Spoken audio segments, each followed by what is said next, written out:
Hello everyone, do you want to learn French, but don't know where to start? Well, you're in luck. Learning a new language can be difficult, but with the right approach, it can be easy and enjoyable. Here are some tips to help you learn French quickly and easily. 1. Start with the basics. Begin with the basics of French, such as saying hello and may I help you? You can find these phrases in most language apps and books. 2.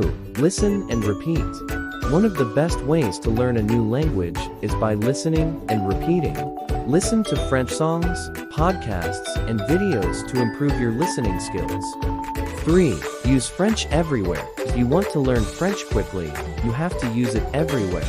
Talk to people in French, use it on your phone, and even write it on your notes. 4. Learn with fun. Learning French can be fun. Try playing board games in French, watching French movies, or even learning with friends. 5. Study regularly. Learning a new language takes time, so make sure to study regularly. Set aside time each day to learn and practice. Remember, learning a new language takes effort. But with these tips, you can easily learn French and have fun doing it. Good luck!